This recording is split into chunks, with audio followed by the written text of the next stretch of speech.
Hello and welcome. My name is Dr. Joanne Yanez, and I am the Executive Director for the Association of Accredited Naturopathic Medical Colleges. If you have landed here, there's a good chance that you are possibly considering a career as a naturopathic doctor. We hope to help you all in that journey by highlighting naturopathic doctors who do all different sorts of really cool things out in the workforce. And so, on that note, with us today is Dr. Nicole Kane. Dr. Nicole Kane is here to talk to us about stress, strength, stamina, brains, all of that good stuff, and the approach to a vital life. And so, with that next slide, please. So just a little bit of housekeeping. Everyone is in mute mode, and we do ask if you have questions during the course of today, please use the Q&A. Uh, the forum is being recorded. We will share the link to that recording when it's ready. And if you do have any questions, you know how to reach us at events@anmc.org. And next slide. And so with that, I am going to turn over today to Dr. Kane, and then we will have some question and answer at the end. So thanks for coming. Thank you for having me. It's a delight to be here. I love this organization, and for everybody that's here, is I admire your tenacity, your curiosity, and I think we're going to learn a lot of really great stuff today. And so we'll skip over my bio. You can read that on your own. And I do want to say, though, I'm a proud graduate of Sonoran University.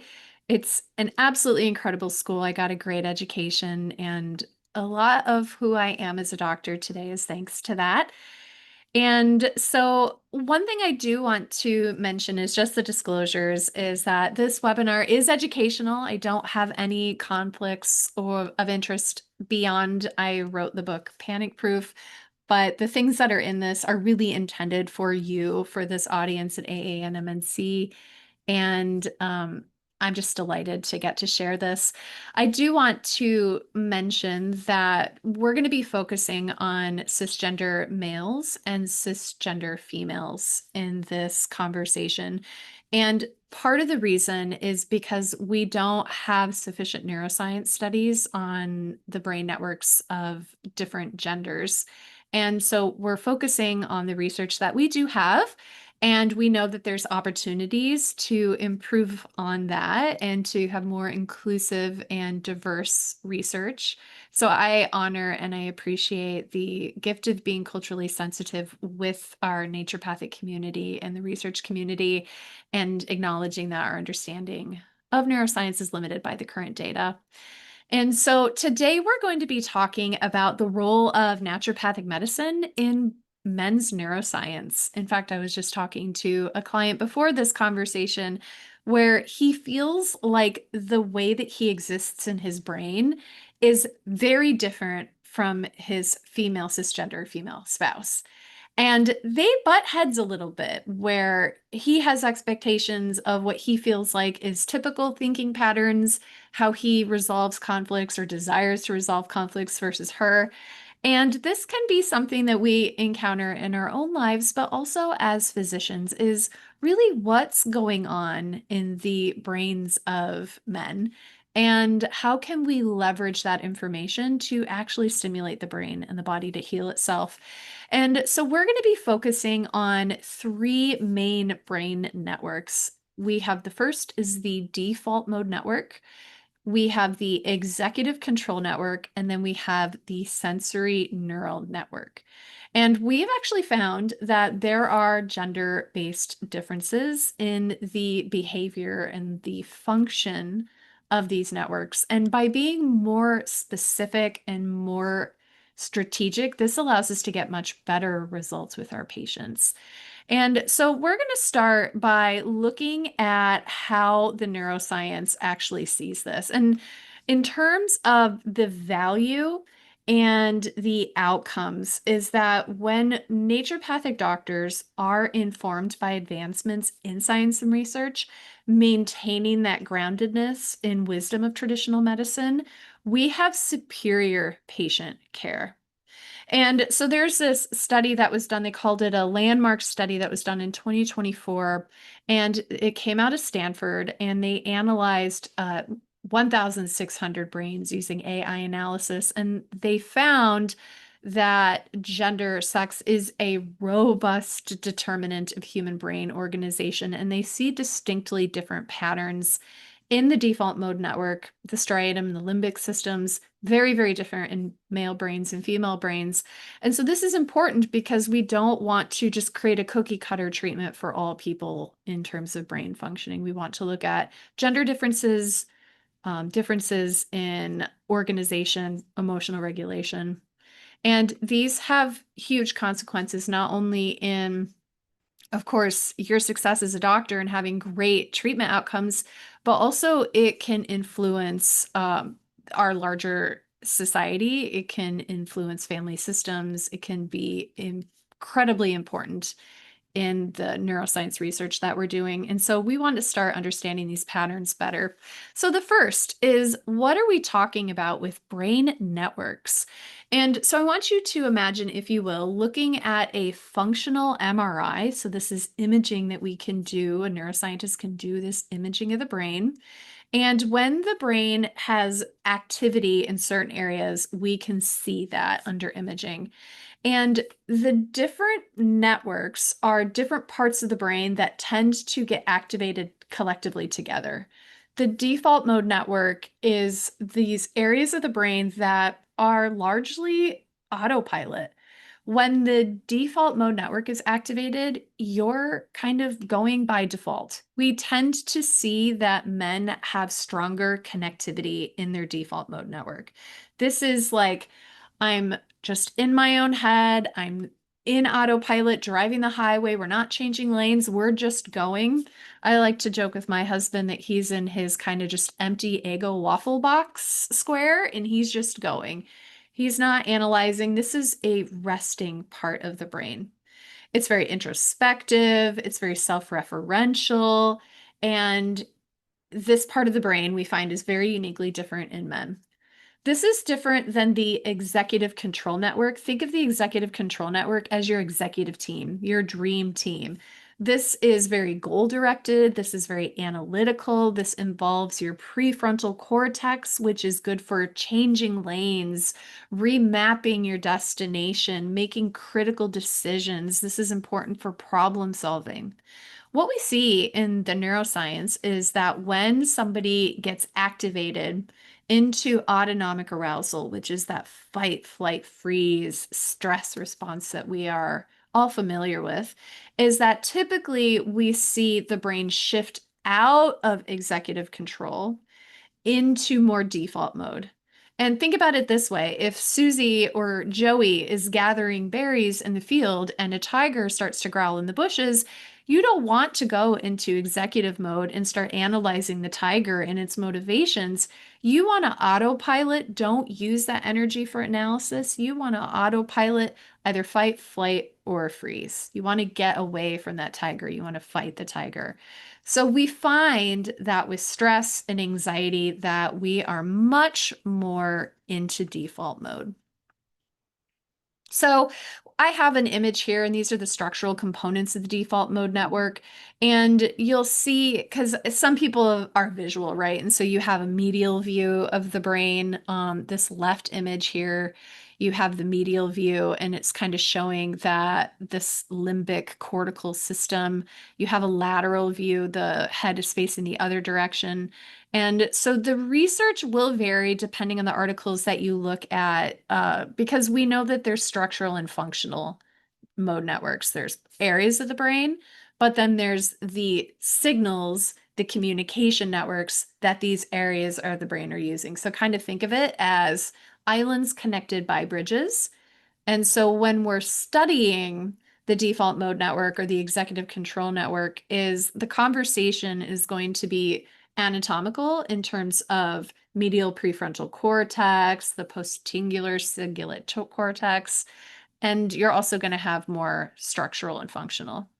So again, we just talked about this. This is just a recap. The default mode network is very self-awareness, very introspective, and autobiographical. I see this higher activation in people who are very anxious.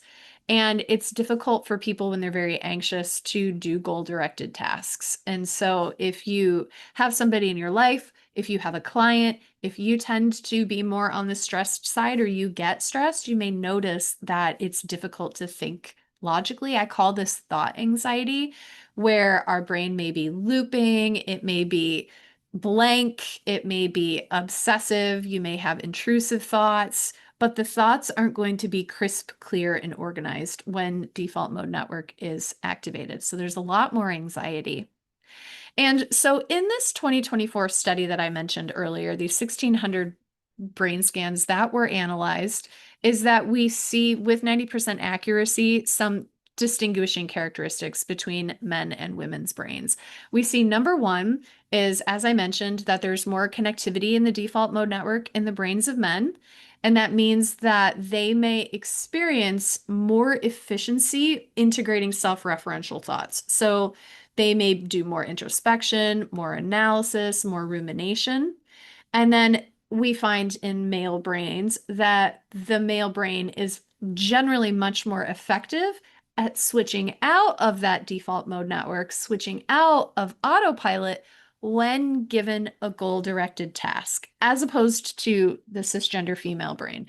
So, in short, in essence, if you find that your male patient is getting stuck in anxiety, getting stuck in stress, experiencing thought-related symptoms, is that they may, if they fit into the statistic, which not everybody does, but the research suggests that they may do well with goal-directed tasks to help them get out of default mode and have access to more of their executive team, their analytical problem-solving team.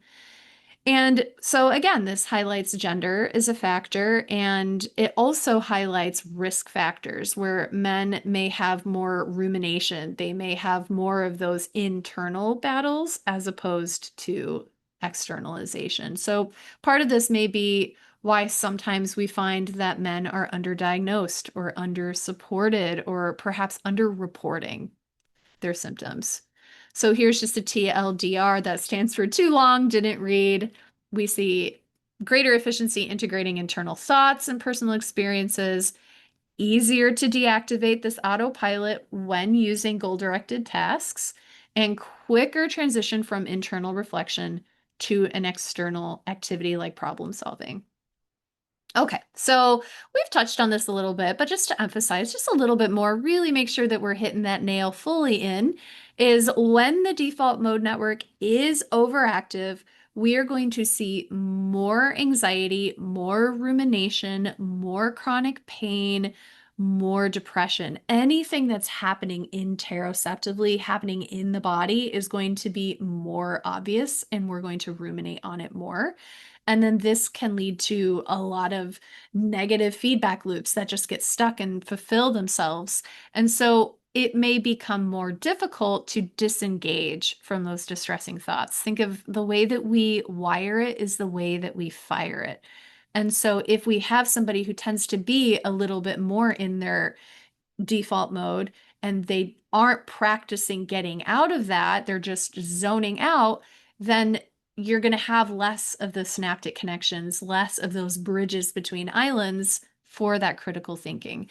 And so there's a lot of research talking about what can we do about that. So we've identified a possible problem, and now we're looking at research that would be a solution. We don't want to just stimulate the brain. We could give somebody Adderall. We could try to give them dopamine supports like L-tyrosine, but we can do better. And the research is overly abundant in suggesting the efficacy of mindfulness practices, cognitive behavioral techniques, neurofeedback, psychedelics, especially psilocybin, can actually decrease default mode network connectivity, and task switching exercises. So we'll get into these in a little bit more detail later. But before we do that, let's just make sure we're understanding and recapping what we introduced earlier, which is that executive control. So these are the brain regions that we see under MRI scans. We see on imaging of the areas associated with executive control. And I do want to emphasize that we see that prefrontal cortex is one of the main areas. And so remember, the behind your forehead, the logical area of the brain, that more cognitive processing, problem solving is really good. This is really predominate as a part of executive control network. And again, when someone's in default mode and they're anxious, stressed, they're in a trauma trigger, they're overwhelmed, they're dissociated, they're shut down, you're not going to have activation. The brain will switch between these states, and you want to understand what state the brain is so that you can work with it, right?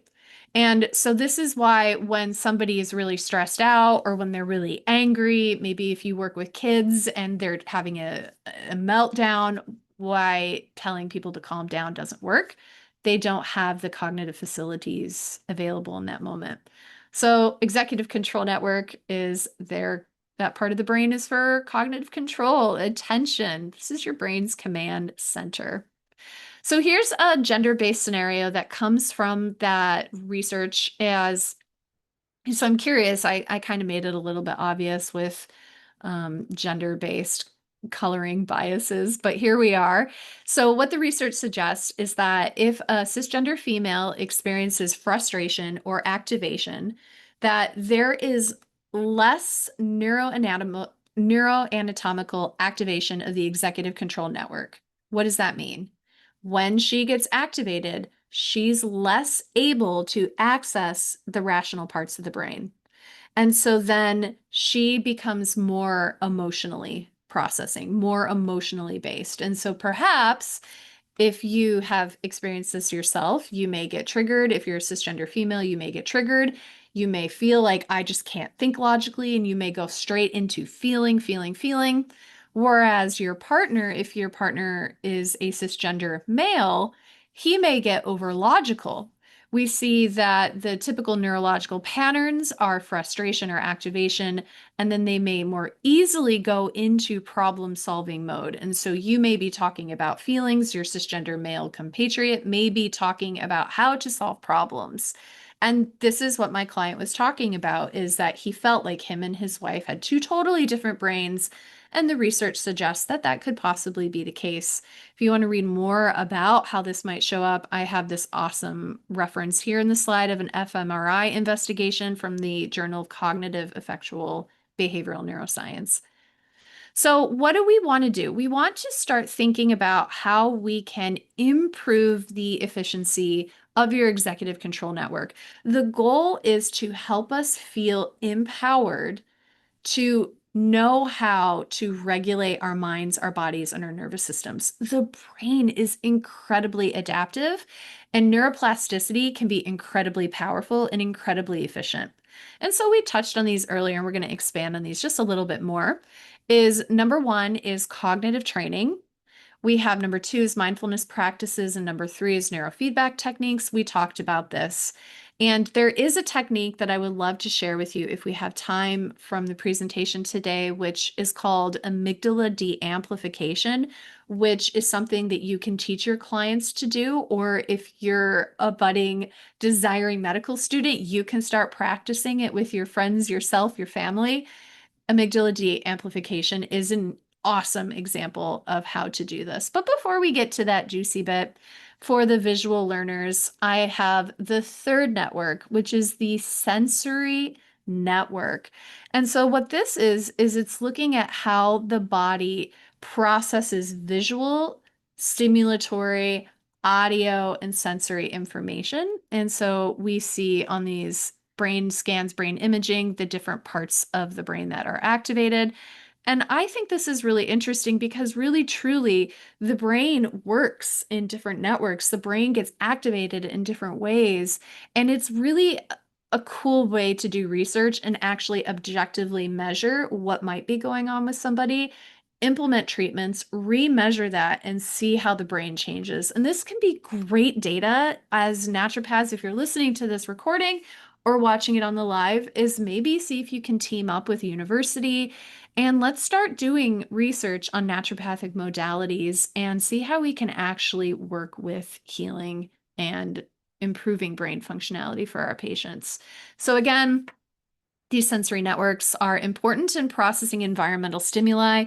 This is especially important in this timing. We're in 2025 during this conversation where we have unprecedented amounts of data that is coming into the brain, the body, and the nervous system. And the brain and the body and the nervous system have not evolved quickly enough to keep up with the demand on data processing.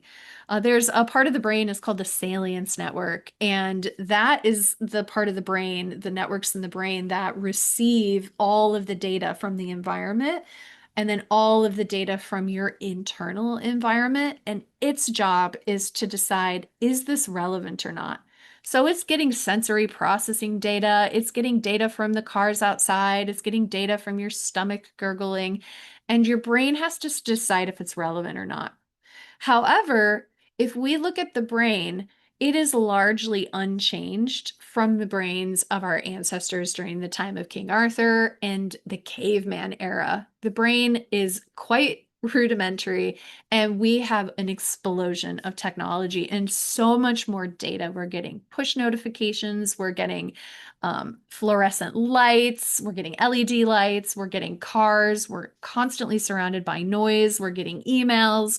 We're watching webinars. We're aware of news 24/7 all around the world, whereas before it was really the local environment, the stimuli around you, your local community. And what we see and why that's relevant for this conversation is that when in doubt, is this relevant or not? If it's overwhelming to the brain and the nervous system, it's just going to send it forward. When in doubt, I don't know if this is relevant or not, but just in case, we're going to send it forward. It sends that signal to the emotional processing part of the brain called the amygdala. The amygdala gets overwhelmed because it's a lot of data. And when in doubt, the amygdala follows the same procedure. We're going to send it on. I don't know if this is relevant or not. It's a lot of info. Send it on. So then the amygdala is going to activate the hypothalamic pituitary adrenal axis, the HPA axis, which is going to then cause a cascade of biological, physiological changes that we see associated with autonomic arousal. So we're all running around with autonomic arousal, and then that changes the way that these networks in our brain are functioning. But this is good data because we can manage sensory processing in men and we can help really improve their well-being. And you'll see that these treatments are all really quite similar is we educate patients about sensory processing. And some people, they are more sensitive to noise and light and stimuli. Some people, they process noise, light, and stimuli better. But doing an audit of what that external circumstance might be is really important. And then looking at how sensitive the person is important. And we want to do an audit of their environment is when you wake up in the morning, are you waking up with an alarm? Are you waking up by scrolling through your email? Are you getting on TikTok when you wake up in the morning? Are you turning on all of the lights? Are your kids yelling? What is happening in your client's environment? We don't want to just look at their biology. We want to look at their psychology, their biology, their spirituality, their environment, and their culture, right? We want to look at them as a whole person in the whole gestalt. And then, of course, mindfulness, mindfulness, mindfulness. You're probably sick of hearing about that at this point, but it is 100% the most important thing that we can do for our patients. And then, of course, not last but not least is the therapeutic order. When in doubt, go back to the therapeutic order. So let's dive into exactly what you can do, how we can take this information and actually apply it to humans.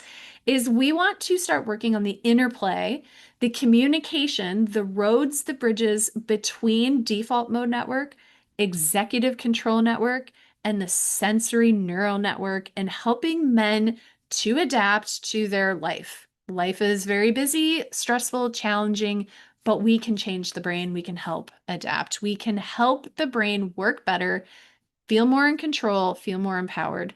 So we have these different assessment techniques. I do want to give the disclaimer that these are not the standard of care gold standard. These are techniques that I use in my clinical practice. And so by all means, you're free to use them. I did write an article with these for NDNR, and so you can look at that reference if you want to refer back to it. The reference for that is in this PowerPoint also. And I call it the NINA overview and the DMNQ. And so we'll go over these in more detail in the next couple of slides, but just to introduce is that the NINA, it's the Neural Network Integration Assessment. And this is a self-report that you can take, you can give it to your client, and it can help you to zero in on challenges in the balance between cognitions and emotions. And it can screen for distractibility, rumination, difficulty shifting their focus when they're stressed. And I love to use this as a baseline, and then I like to use this to establish progress over time. The DMNQ, the Default Mode Network Questionnaire, is another self-assessment tool, and this can help screen for default mode network overactivity. Are you daydreaming? Are you ruminating? Are you zooming or zoning out? Do you drive to work? You know you drove it, but you don't remember any of it. Are you unable to disengage from internal ruminating thoughts? So these are the questionnaires. And so while you're looking at this slide, perhaps you might even take the quiz yourself. You know, what's really popular right now is a lot of people are engaged in the conversation of ADD and ADHD. But that is a label and it's a downstream label. And so I kind of think about it as if you're downstream and you're pulling people out of the stream and labeling them like, oh, you're ADD, you're ADHD. I'm more curious what's going on upstream. I want to know why this is happening. I want to know what's actually going on in the brain biology. And then, of course, in the physiology, their hormones, their patterns, their family lifestyle. I want to know all of that. I want to know why they're getting in the stream to begin with. And that's the root cause, right? In naturopathic medicine, what is unique and brilliant to naturopathic medicine that I think functional medicine is really getting excited about is root cause. And so for those who are taking this, the scoring is really easy. It's just on a scale of 1 to 10, and a higher score indicates greater challenges in the neural network integration, and we may need some targeted interventions. We also have the DMNQ. You can refer back to this. Again, you can print this off and you can rate this on a scale of 1 to 4. And then you will get likelihood of default mode network overactivation. And this does look a lot like ADHD, doesn't it? Getting lost in daydreams, struggle to do external tasks, ruminating, not present, attention drifting, hard to engage in social interactions because the brain is distracted, ruminative negative self-talk, overwhelming emotions. This sounds quite a lot like some of the symptoms that we see people experiencing. So we also have this is a study that looks at the trail making test. This is something that's actually a well-studied examination tool. And this is something that might be done by a neuropsychologist or a PhD who is specialized in neuropsych exams. And it just looks at executive function and cognitive flexibility. And essentially, the longer it takes to complete a task in the TMTB, it may suggest that they struggle with task switching, and it may indicate executive dysfunction problems. And so again, executive function is my executive team is on board and I am going to manage this, or I am going to regulate this, or I feel a sense of personal power and control. You see that there's the visual scanning and processing, and then there's the task switching. So these are great. So now let's really get into the goodness of naturopathic medicine and the therapeutic order. This is the therapeutic order that I refer to, where it's really important to address acute concerns. You always want to do that first. If somebody is in a crisis, and this could be a medical crisis, it could be a psychological crisis, we want to take care of the crisis first, refer appropriately if it's appropriate for them to go to the hospital, call the crisis hotline. When in doubt, talk to a teacher, a mentor, or an expert, and make sure that we're addressing acute concerns first. the body could be experiencing or producing signs of default mode because they're overwhelmed, but it could also be a sign of something more severe or more dangerous. So we want to be really mindful about that. That's another reason that it's good to go to medical school. It's good to study medicine because then you have more of an idea if something is acute or if it's more of a chronic issue. The therapeutic order talks about giving the body what it needs. We'll get into that. Removing obstacles to cure. This, in large, right now, the conversation we see in the mental health world is the stimuli. It's the overwhelming data input into the brain is an obstacle. We also want to look at structural integrity. I'm doing a talk later this year about airway and how our airway, even if you're not apneic, how the airway can play a root cause foundational role in our focus, our intention, and our brain. And so this goes not just into muscles and skeletal, this goes into a whole lot more. It's really important. And then tonify weak and damaged systems. This is strengthening, tonifying. And then the last two are address the pathology and suppress the pathology, where actually I would argue that the most of medicine's attention is, and where we're going to get the least value in really truly helping people heal. They have their time and place, but we want to do those last. That's why they're listed last. So I have some resources and handouts. Feel free to take a screen capture of this and use this, make it your own. These are things that can help the brain and the body heal. We want to set a foundation. We're not going to just focus on the shoulders up or just focus on the brain. We want to make sure we're following the therapeutic order. The beauty of this is the options are endless. And so I have healthy habits and I have some unhealthy habits here that you can take a peek at. The clinical research shows there is a link between default mode network or resting state functional connectivity and diet. In particular, we see that the Mediterranean diet will be a more effective diet for people whose brains tend to get stuck in default mode. And by eating a more Mediterranean diet, we see more cognitive flexibility. So if someone feels like they're stuck, they have more ADHD, they're more dissociative, they're more ruminative, then the clinical studies suggest that a Mediterranean diet may be more effective. Of course, there is no one size fits all with diet, so take this as you will. One thing that we do know is that getting inflammation down is key. And so this is how the researchers did this study. There's 201 adults between ages 20 and 80. They did the resting state functional MRI, and they were looking at the different brain networks, and they were looking at what they were doing when they weren't doing a specific task. And then they looked at the brain when they were doing different cognitive tasks like memory, recall, reasoning, and speed. And then they did a correlative analysis about eating habits. And so that's how they got this information.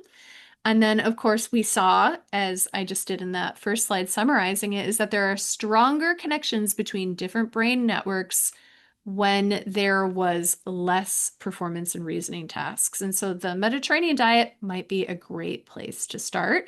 And I think this is important because our diet matters. It's not just about having a healthy gut microbiome or healthy blood sugars, but we're actually making changes to the brain, to cognition. And of course, we have opportunities for more research and what about Mediterranean diet might be good for who, but this is an awesome place to start. So nutrition for default mode network reduction to get them out of that anxiety, self-rumination, ADHD picture is the study suggests Mediterranean, as we mentioned, perhaps ketogenic, short-term, intermittent fasting, and a whole foods diet. These are nutrients that I sometimes consider when working with my clients. This is more giving the body what it needs. We know that there's an abundance of literature showing that lithium orotate, this is the mineral, is important in brain function. It's important for many biochemical pathways. And the studies have shown that cities that add lithium to the water have a statistically significantly lower amount of depression, suicidality, and cognitive issues than cities that do not. And so lithium may be helpful. I especially see lithium being useful in my patients who have more of an agitated presentation. So they're really anxious, ruminative. I've also used this in bipolar disorder, generalized anxiety disorder, ADHD. It's a tropho-restorative, and what that means is it's good for restoring the health to the brain and the nervous system. It protects the brain and it's great for mood. Of course, omega-3 fatty acids is awesome. We know that our cells have a phospholipid bilayer, and we want to feed, nourish, and support those cells. We also want to balance cholesterols in the body. And then phosphatidylserine is one of my favorite go-tos. It's incredibly neuroprotective. Some people find that when they take phosphatidylserine and their cortisol levels go down, that they feel more relaxed and they sleep better. Other people, they feel like their clarity of mind and their thought anxiety is more sharp. They have better executive function, and so they take it in the morning because their brain is thinking. So, what I usually do with my clients is take your first dose of 100 milligrams at noon and see what happens, and then you can zero in on the time of day later. I love Happy Sleepy Powder. It's awesome if we have a lot of anxiety or if we've taken medications, especially benzodiazepines, which is a common prescription in anxiety in men and women. We're entering a benzodiazepine crisis and people need alternatives. And so Happy Sleepy Powder, you just build it on your own. It's just a cute name for a recipe. And it's taurine, theanine, inositol, and glycine and phosphatidylserine.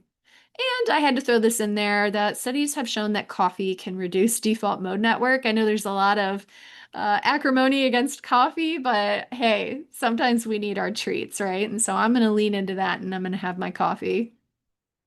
Good botanicals, these can be tonifying weakened damaged systems. These can be very healing for the brain. I'm doing a whole lot of study and research on microglia inflammation in the brain and what we can do to combat that, which will improve cognition, clarity, task switching. And so some of my favorite herbs are here. We have relaxing herbs like chamomile, lemon balm. We have more stimulating herbs for people who feel like they're in that sort of depressive slump or they're burned out or they're exhausted. These may be more rhodiola or panax ginseng or schizandra. Tropho-restorative, we learned earlier that that's healing the brain, the nervous system. My go-to is Avena sativa. I find that's really gentle and nourishing, and it works quite nicely long-term for most people. Hypericum or St. John's wort is an amazing underappreciated herb, but you do want to be mindful because it can attenuate, modify serotonin. And so if your patient's taking an antidepressant, you want to be careful that there are no drug interactions and that you're collaborating with the prescribing doctor if that's not you. Sometimes we need sedatives in order to help our body to regulate. And so valerian, hops, lavender, and so these are some of my herbs. I made recipes, and these are tried and true recipes that I love to use with my clients. And so while they're doing this hard brain healing, is we're going to support the brain and being adaptive. We're going to support neuroplasticity. We're going to make the treatments that we do cognitively work better. And in terms of how to use these herbs, is a good rule of thumb is I like to use 4 herbs because otherwise when you're adding more, you're ending up diluting the tincture more and you have to take more of it. So I like to kind of keep it simple. And these are some of my favorite brain companions. So mindfulness habits, I've talked about mindfulness on quite a few slides here. And so there's the 3-minute hack, there's practicing interoception, the rule of 333, controlled dissociation. And then earlier I hinted at amygdala deamplification. And so we can get into each of these in more detail depending on how we're doing with time. Of course, feel free to email me if I introduce something during this conversation and you're like, wait, I didn't learn enough about it. Don't worry, I've got you. I'm here to support you. We also want to remove obstacles to cure. This is really, really important. These are the things that are getting in the way of your patient getting the results that they are so worthy of getting and that they're coming to you to heal. These may be stuck adaptations in the form of beliefs, habits, feedback loops. And so I have a couple of handouts that you're welcome to take a screenshot of and take and make your own. Think about this as if you adapt, sometimes adaptations can make us feel stuck. And so perhaps when you were younger, you lived in an environment where it was just safer for you to just ruminate and to be in your own world and dissociate. Perhaps your client was neglected, or perhaps there wasn't an adult figure to attune with. And so they knit themselves this little metaphorical sweater, this teeny tiny sweater that fits them, that keeps them warm and helps them adapt in that environment. But then as we go through life and we're adults and we're fully grown, those teeny tiny sweaters, those old adaptations that are keeping going in the way that our brain is patterning in the behaviors that we have and the relationships that we form, all of that, that teeny tiny sweater that used to be useful is now too small. And so all of this, what we're learning in this conversation are just the beginning steps of reprogramming that. But in order to reprogram that, we have to remove obstacles to cure. And so here are a couple of other handouts that you're welcome to take. And sometimes behaviors are learned behaviors that get in our way. And sometimes it could be that our gut is in such a way that it could be getting, so what's really interesting about the gut is that we used to have conversations primarily about the gut-brain axis, but that conversation is changing. The conversation is expanding. We've discovered that we have an oral gut-brain microbiome axis. So what we eat, the health of our gut, will communicate to the mouth and to the brain. There's a microbiome, we believe, in the brain. Now, this is very compelling data, compelling research. We need to do more research on it. But when we start to look at what's going on with our microbial companions in the mouth, in the brain, in the gut, it suddenly opens the doors to a whole world of treatments and supports for our clients. And so I like using these checklists. It's a great thing to send out with the new patient paperwork just to get a good glimmer on, is this an area we need to focus on or not? And behaviors, this can empower them to start looking at patterns and what they're maintaining and where that came from. And so we just talked about the winter coat, and here are some signs of inflammation. I think that when in doubt, bringing inflammation down can be really helpful, and it can make a really big impact from head to toe. So I know that we're coming close to the end of time, so I'm going to try to get through these next slides, and we'll have plenty of time for question and answer. I did mention correcting structural integrity, and I mentioned upper airway. Keep your eye out for the research in the links between default mode network, executive control network, and the structural integrity as it pertains to the airway. I think you're going to see some cool stuff coming out, and naturopathic medicine is right at the forefront of that. And of course, tonifying weak and damaged systems. We have amazing modalities as naturopaths. We have the biggest toolkit. We have nutrition, hydrotherapy, herbalism, homeopathy, self-healing strategies. Okay, let's go through a patient case. This is John. He has anxiety, he has inattention, he's restless, he has muscle pain and stiffness. Of course, he was diagnosed with ADHD, chronic pain, and GAD, which is generalized anxiety disorder. His default mode network was 31. He had a lot of internal rumination, and his Part B completion was showing difficulties with executive functioning. So the doctors were like, you have ADHD, take Adderall or Guanfazine. And he's like, no, I think I want to try something else. First, he wants to increase his focus, mood strength, reduce pain and stiffness. So this is how I went through the therapeutic order, is we wanted to rule out a crisis. I did basic testing coordinated with his team. Of course, you can come back to this slide if you're curious what all the tests are. We're going to go through that a little bit more quickly. I gave the body what it needs. And for you, don't hang your hat too much on what the body needs, because this is going to be different for every single person. The lists are endless. Just think about what will make the body, the mind, the spirit, the nervous system healthy. I did give him a tincture, basic multivitamin, a little bit of fiber, water. I had him get outside in nature. I had him start moving his body. He got into jujitsu, which is so good for executive control network, but we'll get to that later. And then he put a brick app on his phone because his phone was a major contributing factor, we thought, to his experience. We talked about mindset and we talked about relationships. And so here's what I've been hinting at throughout this conversation is he had an airway analysis and CT imaging, and he's working on airway, because if you can't breathe, especially through the nose, that's going to cause a whole domino effect of changes, which, stay tuned, that's coming in the future. And then we started doing daily amygdala de-amplification strategies, which I hinted at earlier and we're going to revisit now. In essence, this is havening. And you can Google havening, Havening. They used to call it amygdala de-amplification, and they felt like that was just too much to say, so they simplified it to havening. But what you're doing is you're activating the nervous system, you're activating the default mode network, you're activating the fear channels, the symptomatic, the distractibility channels, you're noticing that, and then you're task switching, and then you're doing touch, and that's the havening part, as they say safe haven, and so you can do the palms to palms, you can stroke down the face repetitively, or you can dust off the shoulders, and then while you're doing the touch, you do mental math. You can do your alphabet. You can count back from 40 to 0 by twos. You can do basic addition and multiplication. You can even have your client imagine going into their favorite store and picking out their 20 favorite things. And you alternate back and forth. And what you're doing in this process is you're creating those bridges. So we did these exercises with him, and his subjective units of distress improved significantly. He didn't realize his gut was a mess until his gut was better. And we didn't do a whole gut protocol. We didn't spend a ton of money on stool testing. He just followed the therapeutic order. His energy was better. His focus went from 2 to 3 out of 10 to 7 to 8 out of 10.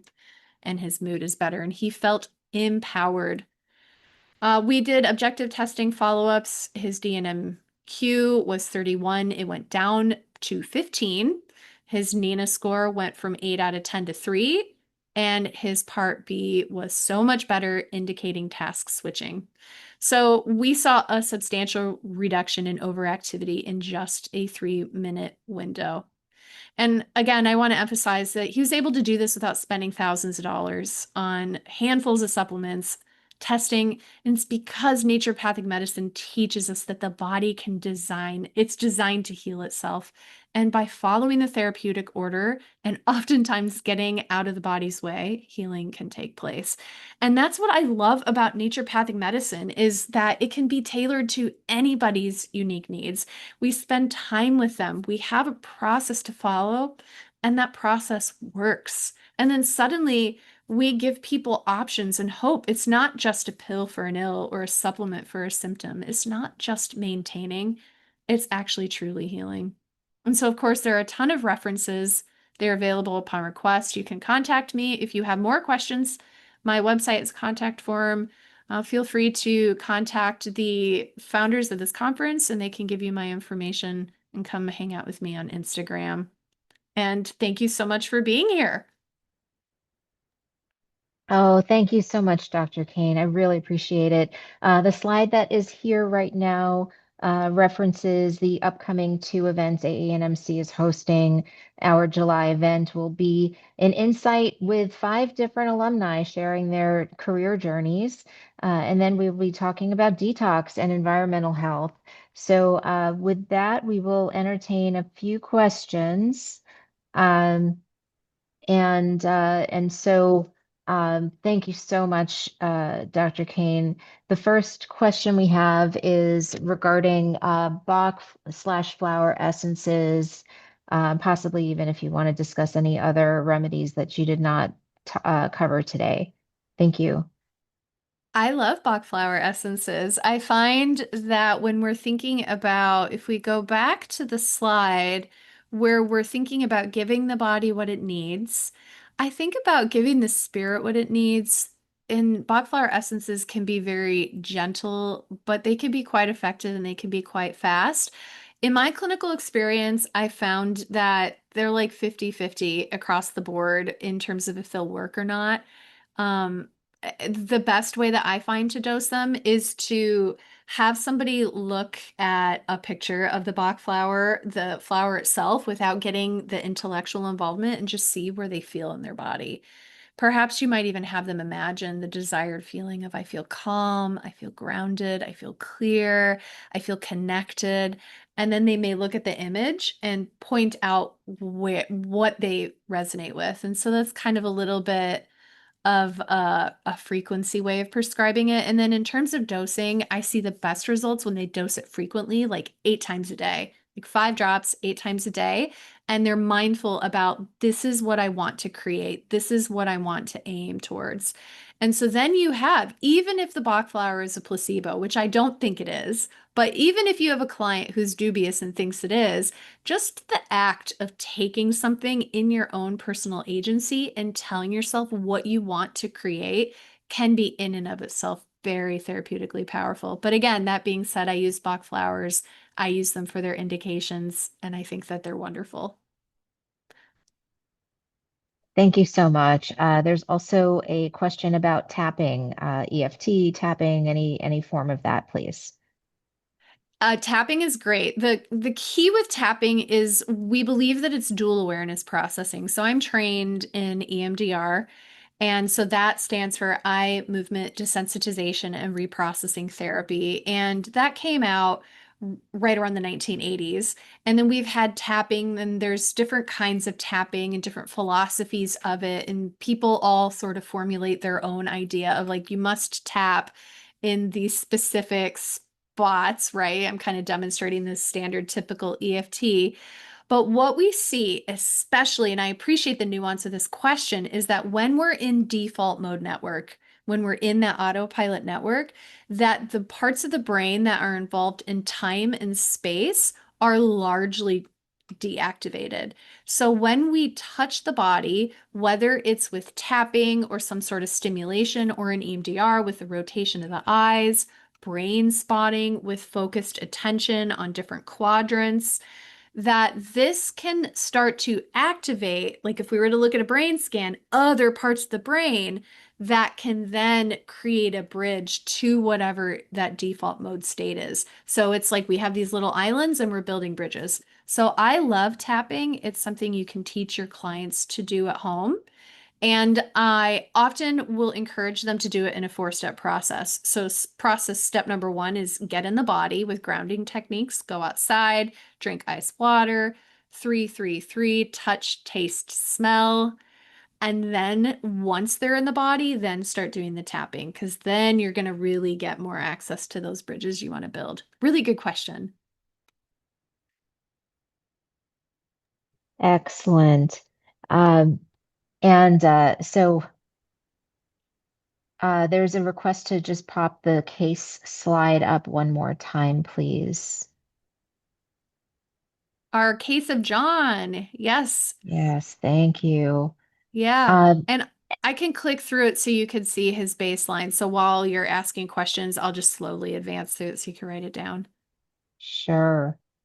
And can you share, this is a little bit more of a general kind of how do you practice in mental health as a naturopathic doctor?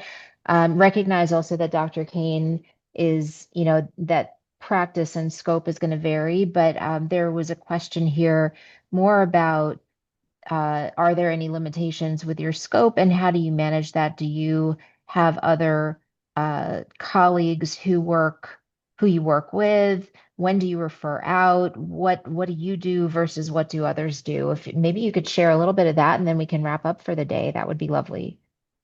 Thank you for this really thoughtful question. And so part of my clinical training is I have a master's in clinical psychotherapy and a license in Illinois in psychotherapy. And so I'm able to thankfully lean on that education. But I think even more importantly is I have really good mentors and teachers from different areas of expertise. One of the lead trainers in EMDR is a dear mentor of mine. I have an MD psychiatrist that I consult with.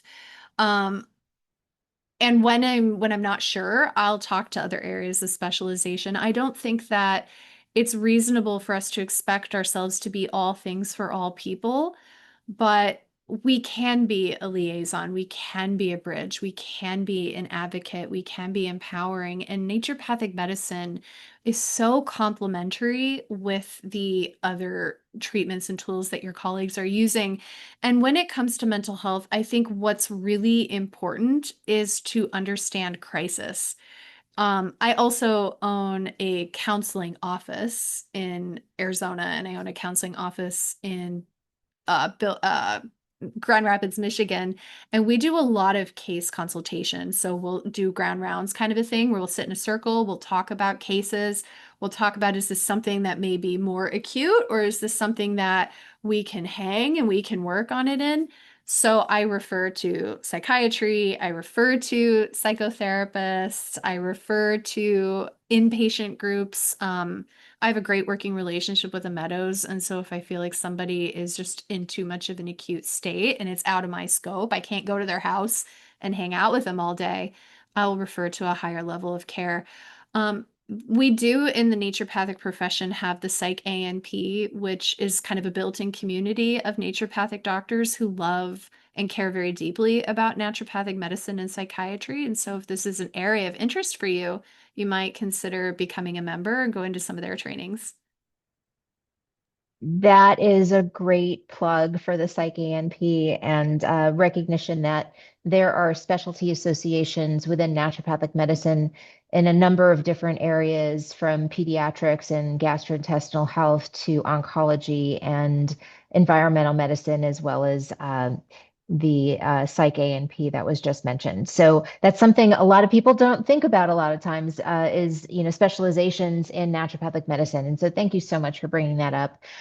So with that, today we are going to conclude our webinar. Dr. Kane, thank you so much for sharing your knowledge and your experience with patients as we navigate this world.